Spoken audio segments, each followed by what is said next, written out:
नमस्कार साथियों, एक बार फिर से आपका बहुत बहुत स्वागत है। सभी केंद्रीय कर्मचारी और पेंशन भोगियों के एकमात्र भरोसेमंद YouTube channel government employees welfare की नई और फ्रेश वीडियो में ईपीएस 95 पेंशनर्स और रिस्पेक्टेड फैमिली पेंशनर्स के लिए मिनिमम पेंशन 7,500 और महंगाई भत्ते को लेकर बड़े दिनों बाद बड़ी खुशखबरी निकल के सामने आ रही है 5 दिसंबर 2024 की। तो चलिए इस वीडियो के माध्यम से जानते हैं कि ईपीएस 95 पेंशनर्स के लिए मिनिमम पेंशन बढ़ोतरी पर क्या है लेटेस्ट खबर।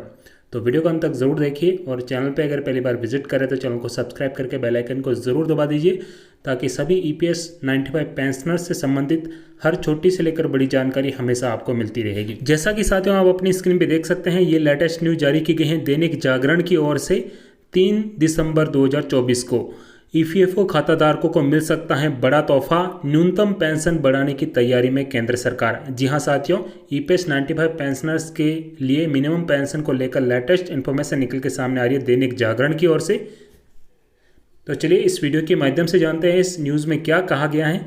तो वीडियो को अंत तक जरूर देखिए। साथियों, इसमें बताया गया है कि सामाजिक सुरक्षा को मजबूती देने के लिए कर्मचारी भविष्य निधि संगठन ईपीएफओ की पेंशन में बड़े बदलाव के साथ इसे आकर्षक बनाने के प्रस्तावों पर गंभीरता से विचार किया जा रहा है।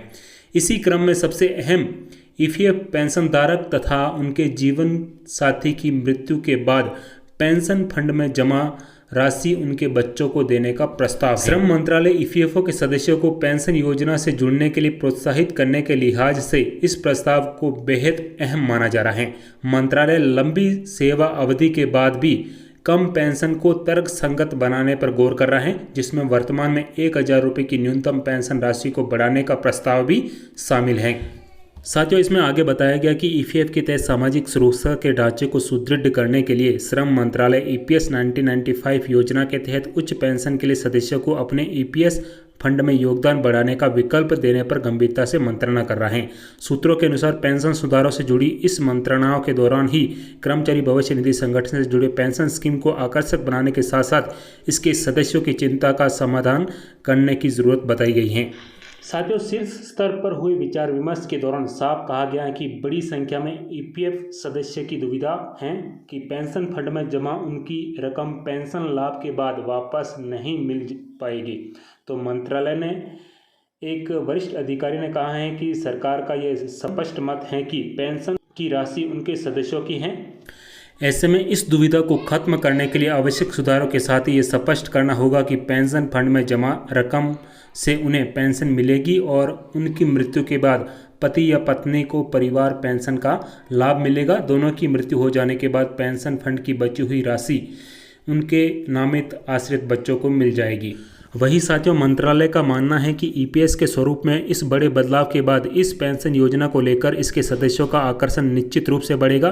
पेंशन को तर्कसंगत बनाने के विकल्पों के संदर्भ में अधिकारी ने कहा है कि श्रम मंत्रालय तथा कर्मचारी भविष्य निधि संगठन दोनों पेंशन की वर्तमान न्यूनतम राशि की समीक्षा के पक्ष में हैं।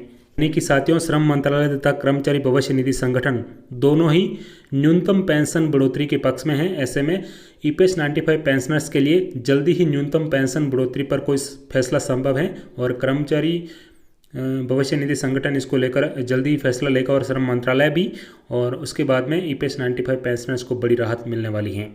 जी हाँ साथियों, ईपीएस के तहत न्यूनतम पेंशन अभी फिलहाल केवल मात्र 1,000 रुपये ही महीना मिलती हैं और सुधारों के तहत इसकी समीक्षा हेतु उल्लेखनीय इजाफे की संभावनाओं पर विचार मंथन चल रहा है। हालांकि न्यूनतम मासिक पेंशन के इजाफे की कोई राशि तय नहीं हुई है, मगर मंत्रालय से मिले संकेतों के अनुसार इसे सम्मानजनक बनाने पर विचार किया जा रहा है। हालांकि यहाँ पे आपको बता दें कि लगातार पेंशन भोगियों की तरफ से न्यूनतम पेंशन बढ़ोतरी में उसकी मांग है कि 7,500 रुपये किया जाए, उस पर महंगाई भत्ता भी दिया जाए और परिवारजनों के लिए मेडिकल की सुविधाएं दी जाएं। इसको लेकर लगातार जो पेंशन भोगी हैं वो आंदोलनरत है। महाराष्ट्र में भी जो आंदोलन वगैरह चल रहे हैं और आपने देखा होगा कि दिल्ली के जंतर मंतर भी पेंशन भोगियों ने काफ़ी बड़ा संघर्ष किया था, आंदोलन किए थे, भूख हड़ताल की थी।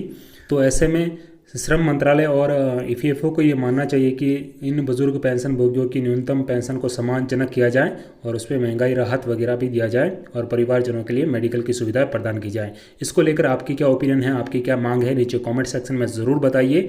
तब तक के लिए इजाज़त दीजिए और किसी नई जानकारी के साथ मिलेंगे। तब तक के लिए जय हिंद, जय भारत।